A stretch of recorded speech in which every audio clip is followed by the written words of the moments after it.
deliver. Lagay natin dito, oh. Bili na, please. Thank you. Ito talaga yun. Oh.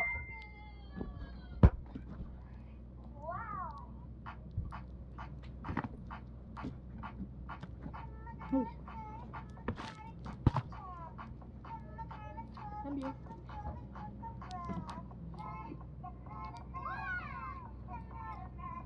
Magluluto na ba ito? Bakit meron ka na bang ano? Malamang bibili mo na, tapos magluluto na.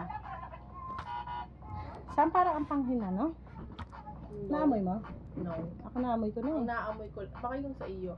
Hindi, yung arinola dyan. Ang naamoy ko. Parang wala nang arinola dyan, ah. Anong Wala wala? na akong napansin na arinola dyan. Hindi, parang may napansin ko. Tingnan mo nga, yung sizing. Oh, basag na naman oh. Eh, hindi siya talaga ano, iba yung... Mukha tong large. Hindi yan large anak. Basag-basag na yung itlog natin, Sam. Pangit nga ang quality ng itlog nila ngayon. Yung bilis mabasag. Depende rin kasi yung ano, sa klase ng manok, sa klase ng mga feeds, sa mga vitamins na pinapatake nila. Ganun yun eh. Vitamins pa din pala. No? Oo naman. Kanina kami nabasag pa sa na isang buong itlog. Ah, pwede naman yung papalitan dun, anak. Kaya nga. Isang buong itlog. Hindi sa amin. Yung doon lang na extra 3. Pero hindi sa amin. Ano talaga nakakainis? Oo, pa-deliver. Sino magdi-deliver nito?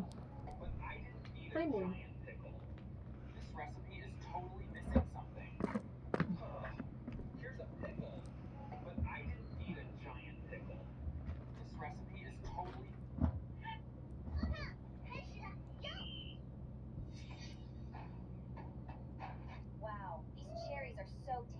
Hindi pa ako naliligo.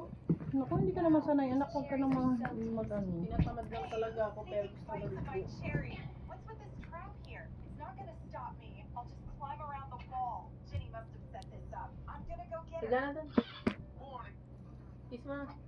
Kiss mo na. Kiss mo na eh.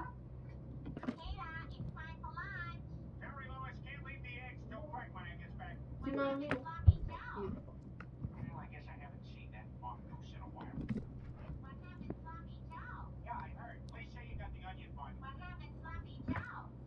Baka ako yung pinapa-monitor na naman ni Papa mo. Kunyari ano, dahil di ba syempre ay, ano niya yan si Chokoy. Kanong kamay niya yan dati. Kanong kamay? Oo. Kanong kamay? Ano niya? Parang papauta-uhan niya sa mga ano. Oh, ayan na muna. Di ba Bigay, mag-best friends sila dapat? pa-deliver na muna to kay Simon sa Block 11 lot 47. Ito pa lang yung XL. Lagyan mo na ng 11 not palatandaan. 47. Bukas ako ayoko muna ngayon, ma-disturb. Lagyan ko Ito black, ay ito XL to. Deliver daw. 11:47. Ano ang binibili? Ito.